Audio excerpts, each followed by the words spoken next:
से शुरू की थी। हमने ये बात समझी कल कि कुंद कुंद आचार्य स्वामी ने आत्मा को अरस कहा और अमृतचंद्र आचार्य देव वो अरस क्यों है इसके लिए हमें कन्विंस कर रहे हैं। साथ ही साथ दो बातें और कही थी आप लोगों के लिए कि भगवान आत्मा में रस नहीं है और जहाँ रस है वहाँ भगवान आत्मा नहीं है, और जहाँ भगवान आत्मा नहीं है वहाँ सुख भी नहीं, और जहाँ सुख नहीं है वहाँ मैं क्या कर रहा हूँ। बात समझ में आई कि नहीं? मूल काम तो हम सुख के लिए कर रहे हैं। मतलब ये समझ रहे ना कि जैसे अग्नि में उष्णता ही मिलेगी, शीतलता नहीं मिलेगी, गन्ने में मिठास ही मिलेगी, कड़वाहट नहीं मिलेगी, ऐसे ही जहाँ रूप रस मिलेगा वहाँ सुख नहीं मिलेगा, और जहाँ सुख है वहाँ रूप रस नहीं मिलेगा। सीधी सी बात है। अब ये निर्णय आज करो चाहे अनंत काल बाद करो, करना तो यही है। सारा पश्चिम पागल हो गया रूप रस के पीछे, एक एक चीज़ें बना के रख ली, बसा के रख ली घर में, बराबर। प्रचुर स्पर्शन इंद्री के भोग, प्रचुर रसना इंद्री के भोग, प्रचुर हर चीज़ का प्रचुर प्रचुर प्रचुर, लेकिन उस प्रचुरता से जड़ता का ही संवेदन हुआ, सुख का संवेदन तो। और जिन्होंने जड़त्व के मोह को छोड़ा वो समस्त सामग्रियों के बिना भी अनंत सुखी, बराबर। सबसे महासुखी अनव्यवाद सुखी सिद्ध भगवान, जिनको शरीर भी नहीं। अनंत सुखी अनंत भगवान, जो शरीर सहित हैं, समोसरण सहित हैं, लेकिन समोसरण रूपी पुद्गल को छूते तक नहीं। उनसे कम सुखी मुनिराज कि जो केवल आहार आदि मात्र का संयोग रखते हैं, उसके बावजूद भी महासुखी, व्रति वृषियों को छोड़कर और सुखी, और सम्यक दृष्टि अगर उनको छोड़ नहीं पाया तो भी उनसे भिन्न मैं हूँ ऐसा निर्णय करके अपनी आत्मा के संवेदन से सुखी, और उसके बाद के सारे दुखी राम दुखी राम दुखी राम। ये धनी राम सुखी राम है, ये मानने की गलती मत करना। समझे कि नहीं समझे? क्या बोला? ये धनी राम है ना, ये धनी राम सुखी राम नहीं है।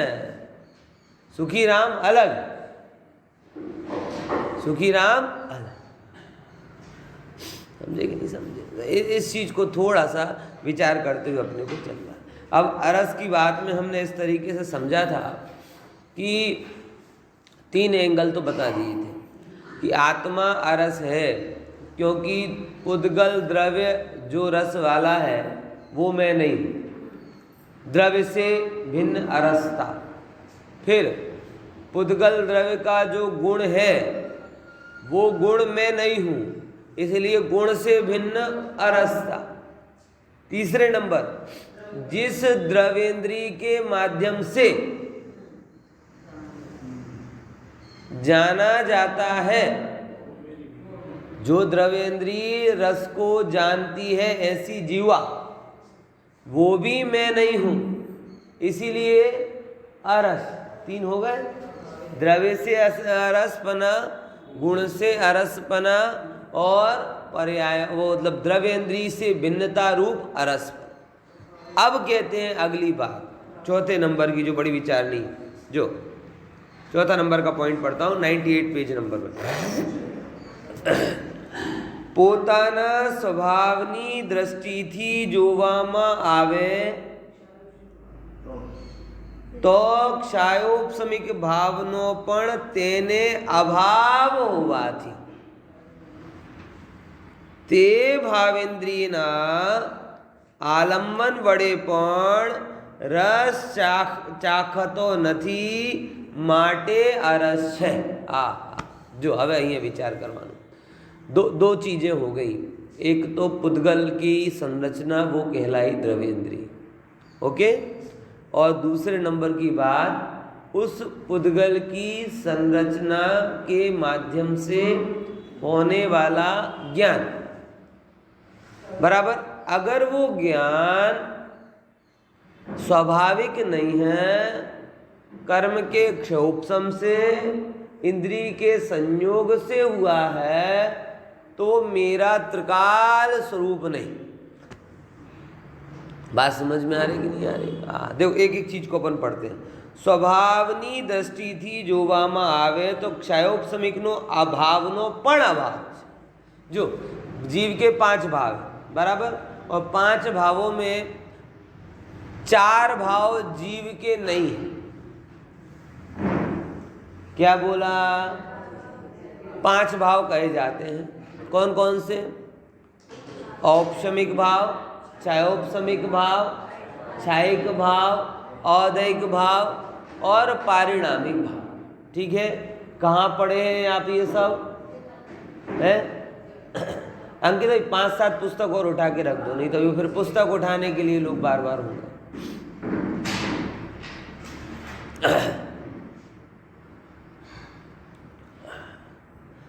देखो ये थोड़ी स्थिरता बना के रखा करो भाई। गहन चर्चा चल रही हो फिर इन सब में क्या होता है, थोड़ा डिस्टर्ब होता है। उसके लिए अनुशासन सबसे इम्पोर्टेंट है। शांति से समय से आके सुनो तो क्या क्रम भी नहीं टूटेगा और सब बातें बनी रहेंगी। मतलब कई बार मुझे लगता है, व्यक्तिगत नहीं है लेकिन ऐसा लगता है शादी विवाह में लिखा रहता है फ्रॉम 7 to onwards।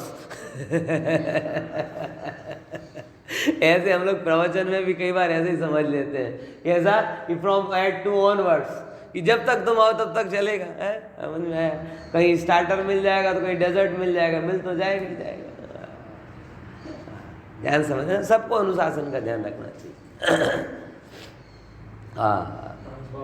हाँ 5 भाव, 5 भाव पे थे ना अपन।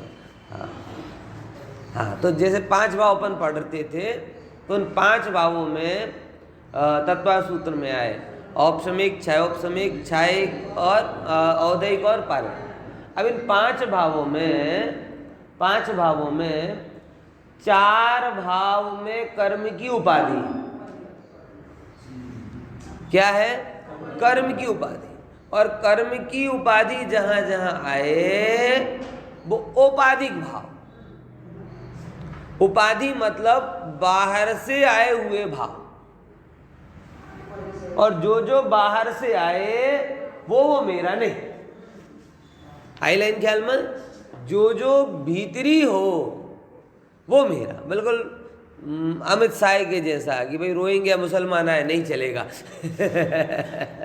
एनपीए बनाओ, एनपीआर बनाओ, पॉपुलेशन रजिस्टर बनाओ, जो बाहर से आया है वो नहीं चलेगा। ऐसे ही यहाँ पे कह रहे हैं, ये जो क्षयोपशमिक भाव है, जैसे औदैक भाव आए ना, औदैक भाव, राग देश आदि हुआ, वो राग देश आदि कहाँ से हुआ? पर के निमित्त से हुआ, बराबर। ऐसे ही जो जानना वगैरह भी हो रहा है वो भी कैसे हो रहा है? पर के निमित्त से ही हो रहा है, इस रूप में, क्षयोपशमिक भाव के रूप में, है ना। तो पारमार्थ से देखा जाए तो एक पारिणामिक भाव जो त्रिकाल सनातन एक रूप रहने वाला है वो मैं, और उसके अलावा बाकी सब कोई भी मेरे नहीं, ये नहीं, बराबर। यानी जो जानन ज्ञान स्वभाव जीवत रूप से जो अन्वयी है, मतलब जो हमेशा जीव के साथ रहता हो वो जीव का, और जो जीव के साथ ना रहता हो हमेशा वो जीव का नहीं। बात है कि नहीं? यही ख्याल में। पारिणामिक भाव मतलब कौन सा? जीवत, बराबर। पारिणामिक भाव मतलब कौन सा? जीवत। अब विचार करो, कौन सी चीज जीव के साथ हमेशा रहती है? क्या ये समय सार का ज्ञान हमेशा रहेगा? रागादि भाव हमेशा रहेंगे? धन वैभव हमेशा रहेगा? कोई नहीं रहेगा। तो जो जीव के साथ हमेशा ना रहता हो वो जीव का कैसे? वो तो नवजोत सिंह सिद्धू है। कभी बीजेपी में, कभी कांग्रेस में, अभी कांग्रेस में होते हुए भी कांग्रेस का नहीं, फिर कहीं और का हो जाएगा। मतलब ये आए जाम गया राम वाली चीजों को कभी उसका गिना नहीं जाता, जो हमेशा साथ में है। बोले जीव के साथ क्षयोपशमिक ज्ञान नहीं रहता, जीव के साथ ज्ञान स्वभाव रहता है। क्योंकि जीवत्व और ज्ञानत्व इन दोनों का संबंध है। जीवत्व के साथ साथ अन्य पर्टिकुलर माइक का ज्ञान, कुर्सी का ज्ञान, पंखे का ज्ञान, ये ज्ञान वो ज्ञान, इसका संबंध नहीं है कि नहीं बात?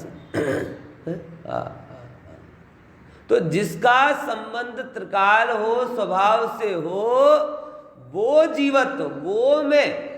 और ये जो रस रूप आदि का ज्ञान हो रहा है, ये रस रूप आदि का ज्ञान चूंकि जीव के साथ में अन्वयी नहीं है, अन्वयी नहीं है मतलब हमेशा नहीं होता, इसीलिए क्षयोपशमिक भाव है। और जो जो क्षयोपशमिक भाव है वो जीव का स्वभाव नहीं। यही बात आई यहाँ, देखो यहाँ से सकल जो है ये ऊपर પોતાના સ્વભાવની દ્રષ્ટિ એટલે જીવત્વ રૂપ સ્વભાવની દ્રષ્ટિથી જોવામાં આવે તો ક્ષયોપશમિક ભાવનો પણ એટલે છે જ્ઞાન, અજ્ઞાન નથી, પણ એ જ્ઞાન કયા રૂપે વ્યક્ત થઈ રહ્યો છે? ક્ષયોપશમિક રૂપે। જાણવું જાણવું જાણવું જાણવું જાણવું, जानन जानन जानन जानन जानन, ये जीव का स्वभाव। माइक का ज्ञान, पंखे का ज्ञान, पुस्तक का ज्ञान, ए पर्सन का ज्ञान, बी पर्सन का ज्ञान, टीवी, ये क्या? ये त्रिकाल नहीं है, स्वभाव त्रिकाल है, वो त्रिकाल है।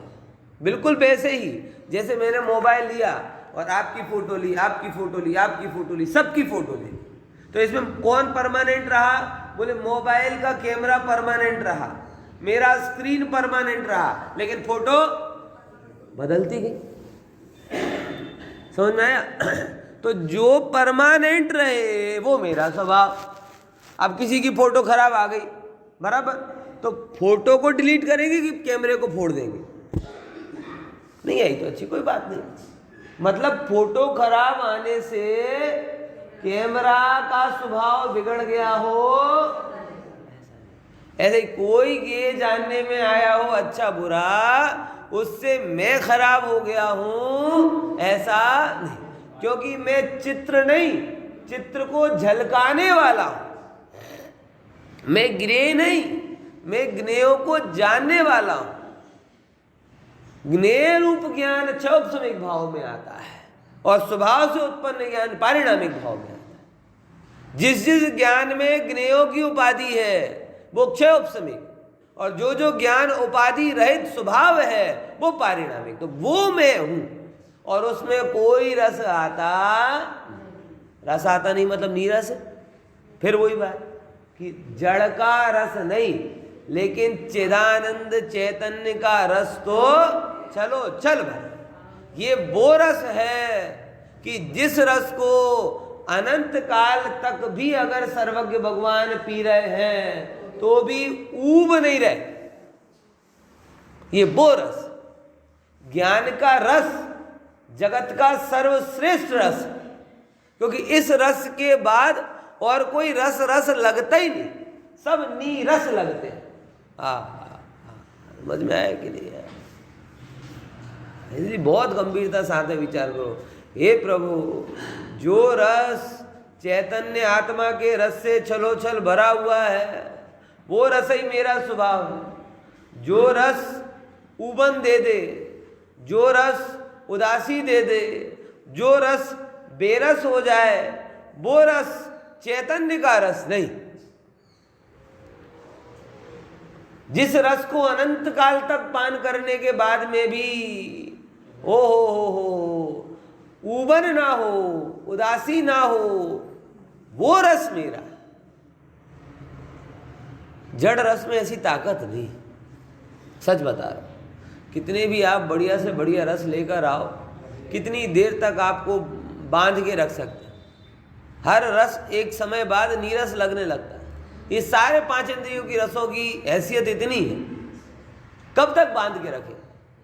खिलौने बचपन में बड़े अच्छे लगते थे, अब देखने का भी मन नहीं होता। युवानी में अलग खिलौने जाते हैं, वो भी अब नीरस हो जाते हैं। हर अवस्था में खेल खिलौने बदलते हैं, लेकिन उन बदलते हुए अवस्थाओं से आत्मा का स्वरूप नहीं बदलता, आपकी तृप्तता नहीं होती। बस इतना है कि जीवन में जो इसको समझ जाता है कि ये सब खिलौने हैं, वो पागल नहीं होता इनके पीछे। ये मुझे क्यों नहीं, ये मुझे क्यों नहीं, अरे क्या नहीं। बच्चा खिलौना है ये समझता नहीं, कहता खिलौना है लेकिन मानता सब कुछ। और हम लोग खिलौना कहते भी हैं और खिलौना मानते भी। अंतर आता कि नहीं आता? बच्चा भी खिलौने को तो खिलौने ही बोलता है, टॉयज है टॉयज है, लेकिन टॉयज को टॉयज मानता नहीं है। वो कार टूटती है ना तो उसे ऐसा ही लगता है कि जैसे मेरी BMW में पंचर हो गया। वो उसकी गुड्डा गुड़िया टूटते हैं तो ऐसा ही दुख होता है कि जैसे मेरा कुछ हो गया। तो खिलौना कहता है, खिलौना मानता। और हम लोग खिलौना कहते भी हैं और खिलौना जैसे ही टूटता है, अरे कोई बात नहीं बेटा, खिलौना ही तो था, दूसरा ले आएंगे। बच्चा रोता रहता है। यही अंतर होता है ज्ञानी और अज्ञानी में। अज्ञानी हम जैसे होते ना जब, तो अपने बड़े बड़े खिलौने को खिलौना कहते हैं लेकिन मानते नहीं। प्रवचन में सुन लिया, आप सुन लिया तो बोलोगे तो सही सही ना, आ तो બધું પર છે, આમાં કંઈ રસ નથી, આમાં કંઈ દમ નથી, આ તો ઠીક છે, આ તો ચાલે છે। પણ જેમ કહેવા છતાં પણ રમકડો તૂટે તમારી સામે જ, તો છોકરાને કેટલો દુઃખ થાય ને તમને કેટલો દુઃખ થાય। એ દુઃખનો પ્રમાણ બતાવી દે છે કે છોકરા રમકડા કહે છે પણ ખરેખર રમકડા જેવો એ માનતો નથી। અને આપણે રમકડા કહીએ છીએ પણ ખરા અર્થમાં માનતા નથી। અને એ જ જગ્યા જ્ઞાની હોય તો એ રમકડા કહે છે અને માને પણ છે। એટલા માટે संयोग वियोग होवे समता को धारण करता है, रस नीरस होवे समता को धारण करता है। किसी भी अव्यवस्थित मान अपमान में समता धारण करता है। ये उसके श्रद्धान का बल है कि जो हर अवस्था में उसका समता रूपी धन नष्ट नहीं होता। समझ में आया? बात है ना, रस में रसपना जैसा कुछ है ही नहीं। रस तो आत्मा में है, आनंद का रस छलोछल भरा हुआ। बस ये है कि हम इस रस को रस कहने लगे और नीरस कहने लगे, संयोग मानने लगे, तो बस उन संयोगों को संयोग खरे अर्थ में स्वीकार लेना। शरीर जवाब देने लगे तो समझना सबसे बड़ा खिलौना टूट रहा है, और क्या है? क्या बड़ी बात है इसमें? कोई भी खिलौना है भाई, तुम चाहे 50 रुपए का लेकर आ जाओ, चाहे 5000 का लेकर आओ, खिलौना तो खिलौना है, आज नहीं तो कल टूटने वाला। तो सबसे बड़ा खिलौना ये शरीर भी अगर टूटने लगे, आपने पूछ भी लिया डॉक्टर से, सब बता रहे कि भाई ऐसे ही हो रहा है, तो कोई बात नहीं, ठीक है, खिलौना है, जा रहा है, क्या दिक्कत है?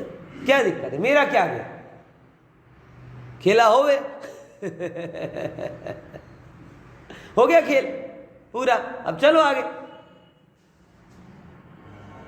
समझे कि नहीं समझे? ये इस चीज को थोड़ा कम है। तो ये रस के चक्कर में हमने अपने जीवन को बिताया, बिगाड़ा, मगर ये रस मेरे अंदर में है नहीं। और जैसे हम रस कहते हैं वो रस भी नहीं है। एक अतीन्द्रिय आत्मा का रस वो रस है, बाकी सब नीरस। धन्य है वो जिनसे नाचार्य, जिनको 9 वर्ष की उम्र में बात बैठ गई और दीक्षा ले ली। कुंद कुंद आचार्य देव 13 वर्ष की उम्र में आए, दीक्षा ले ली। जम्बू स्वामी जी दीक्षा वो विवाह किया और बात अंदर में बैठी थी, दीक्षा ले ली। ऐसे सैकड़ों दृष्टांत हैं कि जिनके अंदर में ये बात इतनी गहराई से बैठी, उन्हें लगा कि अरे रे वास्तव में ये सब में रस का विषय ही नहीं, इनमें क्या रस। और ये कहा नहीं, माना। जैसे कि हम, बच्चा भी कहता खिलौना टूट गया, हम भी कहते खिलौना टूट गया, बच्चा भी कहता खिलौना है, हम भी कहते खिलौना है, लेकिन हम खिलौने को खिलौना मानते, और वो कहते हुए भी मानता। इतना अंतर आ जाता है। समझ में आया? कुछ सच बता रहा हूँ, जितना मैंने जीवन जिया उससे बात बहुत स्पष्ट हो गई है कि भैया जीवन में कुछ भी इतना महत्वपूर्ण है ही नहीं जिसके पीछे आप आत्मा को भूलो। सही बता रहा हूं। ना आपका धन वैभव, ना आपका यार दोस्त संगे साथी, कुछ नहीं है। क्योंकि कौन साथ देता है? प्रत्यक्ष देखते हैं, व्यक्ति यहीं पे पड़ा हुआ मर जाता है, पूरा वैभव, उसके वैभव पे झगड़ा चालू हो जाता है।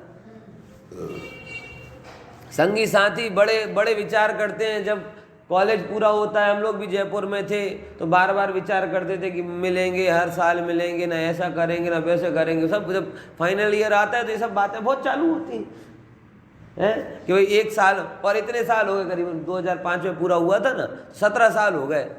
कभी 2 से 3 से ज़्यादा कभी इकट्ठे नहीं लंबी लंबी बातें कहाँ रह गई? बोलो, विचार करके कोई साथ नहीं चलता भाई साहब। सबसे शरीर ही साथ नहीं देता तो बाकी और की क्या बात है? विचार करके देखो। ऐसे ये जीवन में ये बहुत स्पष्ट निर्णय करना कि कोई भी चीज इतनी जरूरी नहीं है कि जिसके लिए आप अपने आत्म कल्याण को भूलो। ना धन, ना परिजन, और ना ही तन, और मन भी नहीं। क्योंकि तन भी छूट जाए तो मन नहीं छूटता। बोलो, तन तो जीर्ण हो जाता है, लेकिन मन में कोई है बूढ़ा होने का कॉन्सेप्ट है? जैसे जैसे उम्र हो, मतलब जिसकी घर से मंदिर आने तक की कैपेसिटी ना हो तन से, वो भी मन में वर्ल्ड टूर के सपने संजो के बैठा होता है कि नहीं होता है? जो शरीर से इतना अक्षम हो गया हो कि जिसे मतलब अगर आजीविका के काम में लगाएं तो 100 रुपए भी ना कमा सके, वो भी अभी लखपति होने के सपने संजो के बैठा है। तो तन तो क्षीण हो सकता, मन नहीं होता।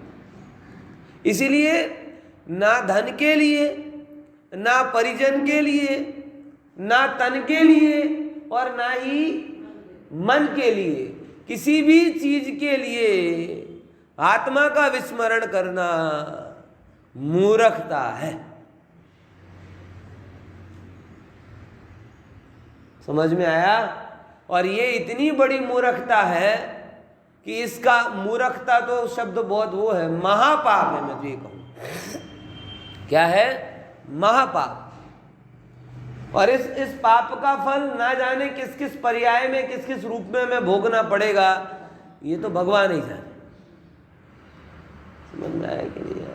इसलिए विचार करो तो सावधान रहो, ठीक है ना? तो ये कहते हैं तो પોતાના સ્વભાવ છોપસમિક ભાવનો પણ અભાવ હોવાથી તે ભાવેન્દ્રીના અવલંબન વડે પણ એ ભાવેન્દ્રી જે મન આદિના નિમિત્તથી ખંડ ખંડ રૂપે જાણે છે. ભાવેન્દ્રી એટલે શું? એક પ્રકારનું જ્ઞાન છે, પણ કેવો જ્ઞાન? ખંડ ખંડ જ્ઞાન. ખંડ ખંડ જ્ઞાન એટલે આત્માનો સ્વભાવ કેવો? अखंड. बराबर क्या नाम? हम स्कूल की यूनियन होती है ना, जब स्कूल की कॉलेज की तो फोटो निकलती है, तो फोटोग्राफर तो कैसी फोटो निकालता है? खंड खंड की अखंड. लेकिन तुम उसको कैसे जानते हो? ये मैं हूँ, आप पहलो छगनियो, अभी जो मगनियो, ये अपन कभी भी अपन ने स्कूल की फोटो को अखंड रूप से देखा कि खंड खंड स्कूल कॉलेज जो भी आपकी ग्रुप फोटो होती, कभी आपने अखंड रूप से देखा उसको? फोटोग्राफर ने अखंड रूप से देखा, बराबर, फोटो अखंड ही थी, कोई फोटो टुकड़े टुकड़े पासपोर्ट साइज में थोड़ी आई थी, अखंड ही आई थी आपके पास में। लेकिन अखंड होने पर भी आपने आज तक कभी भी किसी ने भी नहीं देखा। सबने कैसे देखा उसको? खंड। यही है कि ज्ञान तो कैसा है? अखंड है, लेकिन जब वो ज्ञान क्षयोपशमिक ज्ञान के रूप में व्यक्त होता है तो वो खंड खंड होता है। तो बोले जो खंड खंड पना पड़ा उसमें, एक एक को देखना, एक एक को जानना, वो मेरा स्वभाव नहीं। समझ में आया? मैं फोटो में आया हुआ एक कैरेक्टर नहीं, मैं फोटो हूं। आई कि नहीं ये बात समझ में? आई ये बात ख्याल में आई? मैं कौन हूं? बोले फोटो में आया हुआ एक कैरेक्टर नहीं हूं, मैं कौन हूं? वो पूरा चित्र हूं। वैसे ही मैं ज्ञान में आया हुआ एक ज्ञेय नहीं हूं, मैं ज्ञायक ही हूं।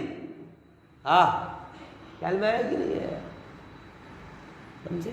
लेकिन बस यही है। और जब जब आप चित्र को देखने जाएंगे, ये एक पर्टिकुलर व्यक्ति को आप फोटो में देखने गए, आपको फोटो नहीं दिखेगी, कहीं टीचर दिखेंगे, कहीं स्टूडेंट दिखेंगे, कहीं आपका बेस्ट फ्रेंड दिखेगा, कहीं बेस्ट एनिमी दिखेगा, सब क्या दिखेगा? ऐसे ही दिखेगा। तो है जोड़े मारे का बहु हैरान कर दो। तो मैंने ये देखिए, जो जैसे ही आपने सिंगल सिंगल देखना चालू किया वैसे ही राग देश होता कि नहीं होता है? अखंड देखो और फिर राग देश करके बताओ, फोटो है बस। फोटो को देखने में टाइम कितना लगे है? जितना टाइम लग रहा है उतना राग देश का बंडल पैक हो रहा है। हो रहा कि नहीं हो रहा? क्योंकि जो समय गया वो फोटो में नहीं गया, फोटो में छिपे हुए खंड खंड ज्ञान में गया। और वो खंड खंड ज्ञान की खामी क्या है? समझ में आया? वो खंड खंड ज्ञान की खामी क्या है? आचार्यों को क्यों प्रॉब्लम है? आचार्य कहते हैं हमें खंड खंड ज्ञान से प्रॉब्लम नहीं है। प्रॉब्लम ये है कि जैसे ही आप खंड खंड करके देखते हो वैसे ही आप रागदेश करने लगते हो, और जैसे ही आप रागदेश करने लगते हो वैसे ही बनते हो, तो फिर संसार का चक्र चालू हो जाता है। प्रॉब्लम ये है और कुछ नहीं। बाकी तो ज्ञान में चाहे जो एक वस्तु, देखो केवली भगवान का ज्ञान है ना, वो अखंड ज्ञान भी है और एक एक को विशेष भी जान रहा है। आचार्यों को उससे कोई प्रॉब्लम नहीं, सामान्य जीवत्व को भी जान रहा है। और तुम तो एक ग्रुप फोटो को देखकर कंसंट्रेट नहीं कर पाते, वो तो तुम्हारी हजारों ग्रुप फोटो, इस पर्याय की नहीं, तीनों कालों की, और एक जीव की नहीं।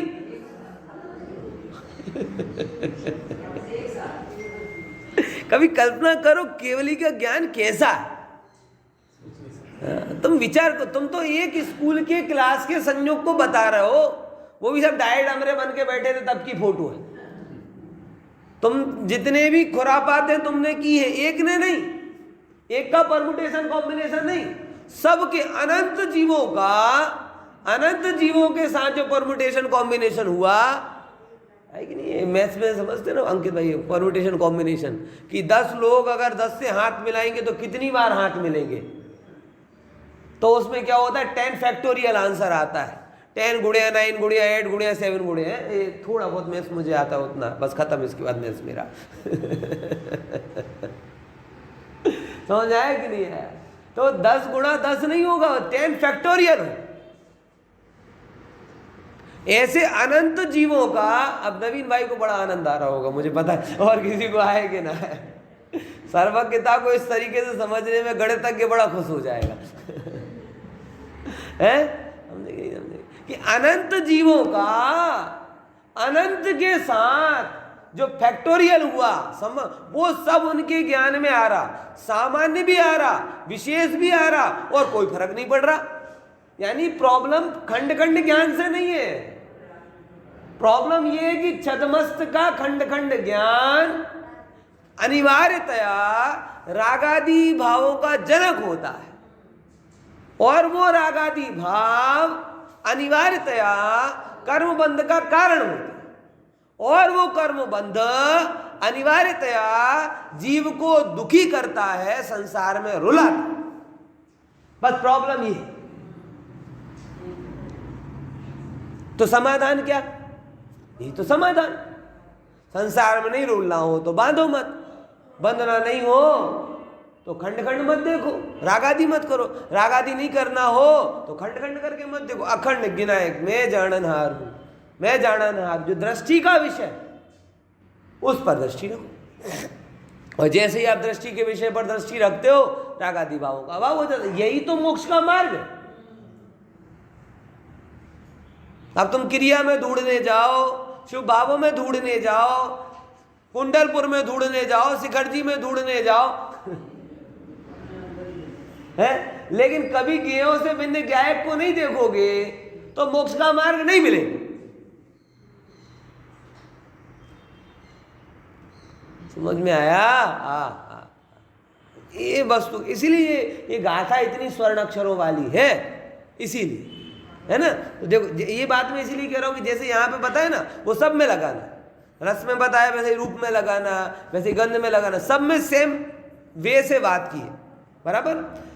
तो भावेंद्रिय ना अवलंबन बड़े पण रस चाखतो નથી માટે અરસ છે। અહીંયા આચાર્ય કોના કયા નહીંથી વાત કરે कि खंड खंड जाने ए हूँ નથી, अखंड जाननारो त्रिकाली ध्रुव तत्व ए हूँ છું एम, बराबर। जो आगे क्या कहते हैं, अब ये यहाँ पे कहते हैं 5वें नंबर का पॉइंट, सकल विषयों न विशेषों में, ये थोड़ी अपनी इससे संबंधित थोड़ी बात पहले हो भी गई।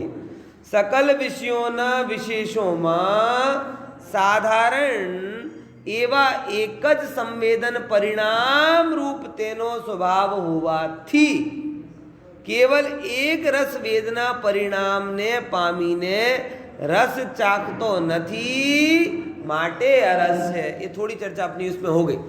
क्या कहते हैं देखो, समझो थोड़ा। सकल विषयों न विशेषों में साधारण एवं एकज संवेदन परिणाम रूप तेनो स्वभाव हुआ थी। पहले नंबर ये समझो कि साधारण क्या, साधारण क्या, बहुत बड़ा सरल सा है कि अपन एक सिंपल व्यास गए, वो सूरत की बकासुर थाली है ना, कहीं पे मैंने पढ़ा था, अंकित भाई ख्याल में होगा, वो बकासुर थाली का एडवर्टाइज आया था, इतनी बड़ी थाली, उसमें 50 प्रकार के व्यंजन थे, बराबर। अब वो बकासुर थाली आपके सामने पड़ी, बराबर। अब मैं 5-10 से ज़्यादा मैं नहीं बोल पाऊँगा, बाकी आप समझ लेना बराबर। उसमें बासुंदी है, उसमें गुलाब जामुन है, उसमें रस मलाई है, उसमें केला वड़ा है, उसमें रोटली है, उसमें चटनी है, उसमें अथाना है, उसमें ये, अब सबका रस, बराबर। अब रोटली का रस, शाक का रस, मिष्ठान का रस, फरसाण का रस, अथाने का रस, ये सब क्या हो गया? विशेष। और रस रस रस रस रस रस रस रस रस, ये क्या हो गया? आगे क्या रिसेप्शन में आप गए, 50 प्रकार की चीजों को चखा, तो क्या कॉमन रहा? लड्डू चखा, पेड़ा चखा, गुलाब जामुन सकी, पानी पूरी, ये जो भी आप, वो क्या चखना, वो क्या हुआ? कॉमन। बोले वो जो चखना रूप सामान्य बोले, बाकी सब विशेष। तो अब यहां कहते हैं सकल विषयों ना विशेषों में साधारण, એટલે विशेष जानना जीव का लक्षण नहीं। समस्त विषयों में साधारण क्या है? जानना। मैथ्स में पढ़ते हैं ना, कॉमन फैक्टर, वो समस्त ज्ञान का कॉमन फैक्टर क्या है? जानना, जानना, जानना। तो वो जानना जीव का स्वभाव। એવા એક જ સંવેદન પરિણામ રૂપ તેનો સ્વભાવ હોવાથી, એનો સ્વભાવ છે, તે કેવલ એક રસ વેદના પરિણામને પામીને, હવે જો શું કહે છે, वो उसका स्वभाव क्या है? साधारण पने को ग्रहण करना, जानने को ग्रहण करना। जीव का स्वभाव कैसा? जानने को। तो ए पोताना एक साधारण स्वभाव ने ग्रहण करवू ए जीवનું लक्षण છે। अपन को साधारण लक्षण सूट नहीं होता। अपने को कोई साधारण असाधारण मानस ऐसा लगता है जैसे सभ्य भाषा में गाली दे दी और ये असाधारण व्यक्ति है, तो ऐसा लगता है कि जैसे कि वाह वाह वाह वाह क्या बात। अरे प्रभु, ये असाधारण है ना, असाधारण, ये असाधारण गतियों में लेकर जाएगा, और जो साधारण भाव से ना वो साधारण यानी सिद्ध गति में लेकर जाएगा। आप समझ लेना। इतना विशेषता चाहिए हो तो सिद्ध नहीं बन पाओगे, क्योंकि सिद्धों में सर्व विशेषताओं का अभाव हो जाता है। सिद्धों में कोई विशेष नहीं, कोई विशेष नहीं। इस पर्याय की भूल ये हो गई है कि हमें सामान्य बन के रहने नहीं, विशेष बन। कपड़ा लेने जाओ तो हट के, खाना का भोजन बनाओ तो सबसे अलग है, एक જ દેખાય એવો કરવો જોઈએ। હોય છે ना अपनी इच्छा। अब समस्या ये है कि सबको ये इच्छा है कि मैं सबसे अच्छा दिखूं, सबको ये इच्छा है कि मैं सबसे अलग करूं, तो कैसे मेल पड़े? सब खींचेंगे। विचारो कि नहीं विचार? ये जगत की बहुत बड़ी त्रासदी है। सबको विशेष होना है, सामान्य किसी को नहीं बनना। सबको नेता बनना है, कार्यकर्ता किसी को नहीं बनना। सबको मंच चाहिए, प्रसिद्धि चाहिए, सम्मान चाहिए, मगर प्रभु कार्य महत्वपूर्ण है। ये मंच में ये सब विशेष का होड़ है भाई साहब। जिनको विशेष की होड़ है ना, वो सिद्ध बनने की तैयारी नहीं कर रहे हैं। विशेषताओं की ऊपर से दृष्टि हटाना वो सिद्धत्व का सोपान है। और हमारी नजर किस पे जा रही है? विशेषों। 5-15 लाख करोड़ की गाड़ी खरीदेगा और फिर लोग उसे देखेंगे, आजो बता મને જોઈ રહ્યા છે। હવે શરીરમાં કે ગુણોમાં તો કંઈ રહ્યો નથી कि જોવા જેવો, તો ગાડીથી જોવાનું કારણ। को मकान लेगा तो मकान बता જોઈને रह गया, आम तो खुश होता है। रूप होता है तो रूप को ऐसे सजाता है कि लोग देखें, कपड़े हो तो कपड़े को ऐसे पहनता है कि लोग देखें। ये पब्लिक अटेंशन लेने का कीड़ा इतना भयंकर पड़ा है कि लोग तो गालियां, अभद्रता, अश्लीलता सब करने के लिए तैयार है। लेकिन वो कहते हैं ना कि मुझे इग्नोर नहीं कर सकते आप, या तो मुझे एक्सेप्ट करोगे या विरोध करोगे, लेकिन इग्नोर मतलब सेंटर ऑफ अट्रैक्शन तो रह नहीं रहे। कुछ ना कुछ करते जाओ, नजरों में आते जाओ। ये चीजें जो नजरों में आता है वही नजरों में खटकता है भाई साहब। भगवान आत्मा नजरों में आता नहीं है, इसलिए कहीं अटकता नहीं। तुम तन धन को सबको नजरों में लाते हो, इसलिए तुम्हें संसार में अटकाता। समझो इस बात को, मर्म। साधारण की दृष्टि करो। ये जो साधारण का असाधारण प्रकार से आपने गरिमा हनन कर दिया है, वो हटाओ। सरल बनो, सहज बनो, स्वाभाविक बनो। विशेष बनने की जरूरत नहीं है, क्योंकि विशेष में जाओगे तो विशेष गतियों में अटक जाओ। समस्त विशेष से हटा दोगे दृष्टि, एक साधारण स्वभाव पे दृष्टि लाओगे तो सिद्ध बन जाओगे, भटकना नहीं पड़ेगा। समझ में आया कि नहीं आया? नहीं, मुझे मालूम ये बात कहना सरल है भाई, कचरा बड़ा भारी है, हटाना ऐसे बड़ा मुश्किल है। समझ में आया कि नहीं? कचरा ये जो जब से विशेषता का लोभ हमें हुआ, धन से विशेष बने, पद से विशेष बने, रूप से विशेष बने, बल से विशेष बने, बुद्धि से विशेष बने, तब से हर जगह हम विशेष बनने के चक्कर में हो बनाया भगवान हूँ ये भूल गए है। अब ये भगवान आपके सामने प्रतिष्ठित है, इसको विशेष करोगे तो क्या करोगे बताओ? है भगवान विराजमान है ना, चलो इनको कुछ विशेष करते हैं, क्या विशेष करोगे बताओ? हार्दिक विशेष के चक्कर में बिगाड़ दोगे ना, श्वेतांबर ने बिगाड़ दिया ना। अंगीकरण, भगवान अपने आप में भगवत्ता से सहित है। अब आंगी कर दो साहब, उनमें वर्क लगा दो, फूल लगा दो, आंख लगा दो, हार, ये विशेष कर रहे हो कि बिगाड़ रहे हो? बने बनाए भगवान है, अब भगवत्ता है उनमें, क्या भगवत्ता से विशेष क्या होगा? मैं तो ये कहता हूं है नहीं ना, लेकिन वो रागी जीवों की दृष्टि ऐसे भगवान सूने सूने लगते, कोरे कोरे लगते, तो क्या करो? कर दो, अभिषेक के चक्कर में बिगाड़ दिया कि नहीं बिगाड़? इसलिए प्रभु तू भी, तेरे अंदर में बना बनाया भगवान है, अब इसे और विशेष मत बना, क्योंकि जैसे ही तू विशेष बनाने जाएगा वैसे ही स्वरूप विशेष नहीं होगा, स्वरूप बिगड़ जाएगा। तुझे इस रूप में ही पूज्यता स्थापित करनी। क्या समझे?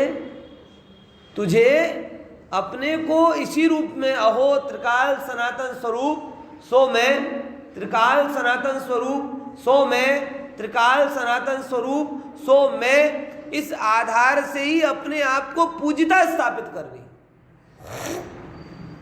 इसे और कोई विशेष के चक्कर में नहीं पड़ना।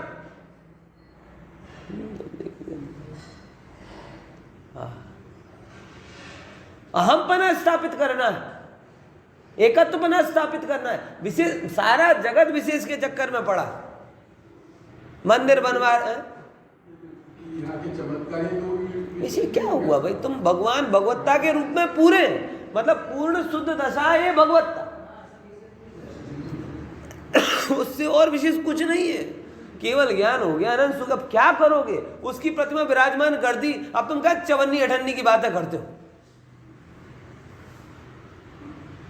प्रतिमा हो गई, इच्छा पूर्ति, फलाना पूर्ति, ये अरे भगवान पूरे हैं, जैसे भगवान पूरे हैं ऐसे तू भी पूरा है। जैसे पूरे पूरे भगवान को विशेष बनाने के चक्कर में तू भगवान की भगवत्ता खत्म कर देता है, बिगाड़ देता है, वैसे तू भी पूरा है, उसे और विशेष बनाने के चक्कर में तू तेरी भगवत्ता को बिगाड़।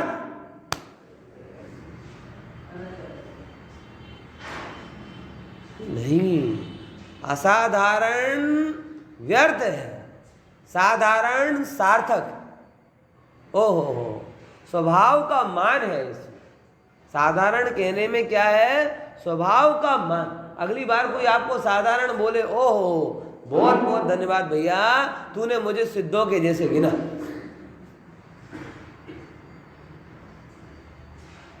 अपने लेकिन नहीं अच्छा लगता है। यूनिक छो तमें कोई बोले ना तो गमे, पर कॉमन छो तो અને એ જ ને પછી થોડી આ યુનિકની વ્યાખ્યા, એ જ શબ્દ છે ને, અને એ જ કોઈ ગુજરાત તમે નંગ છો, હા, તો પછી એ ખોટું લાગે. એ પણ વિશેષતાને બતાવનારો છે ને, તો જે યુનિક બનશે ગુણોથી એ અવગુણોથી નંગ પણ બની જશે. તો ના હું ગુણોથી યુનિક છું, ના અવગુણોથી નંગ છું, હું તો જે છું એ જ છું.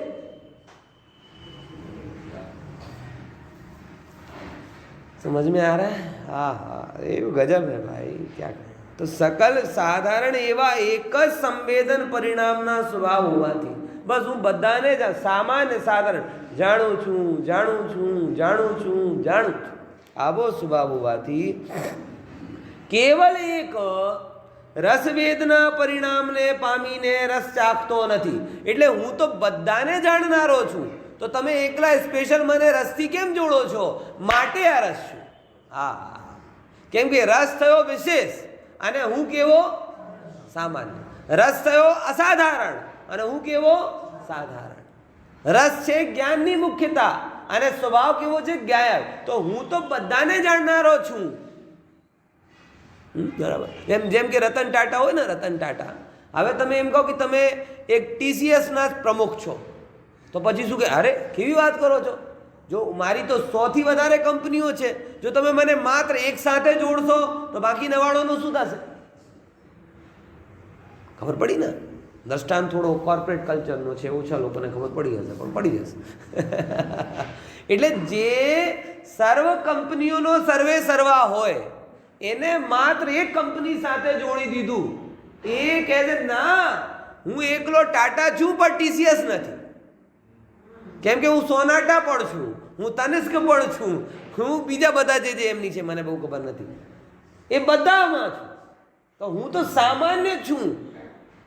એમ તો મેં કહું કે તમે અરે કેવી રીતે વાત કરો, હું રસ માત્ર થોડી છું, હું તો રસનો સાધારણ, રૂપનો સાધારણ, ગંધનું સાધારણ, બધાને સાધારણ રૂપે જાણનારો સર્વે સર્વા એ જ્ઞાયક તત્વ છે. એમ બરાબર. પછી તેને સમસ્ત જ્ઞેયોનો જ્ઞાન થાય છે, પરંતુ સકલ જ્ઞેય જ્ઞાયક તાદાત્મ્યનો નિષેધ હોવાથી રસના જ્ઞાન રૂપે પરિણમતા છતાં પણ પોતે રસ રૂપે પરિણમતો નથી. હવે શું બહુ સરસ વાત આવી છે, સૂક્ષ્મ વાત છે, કાલે ચર્ચા કરીશું.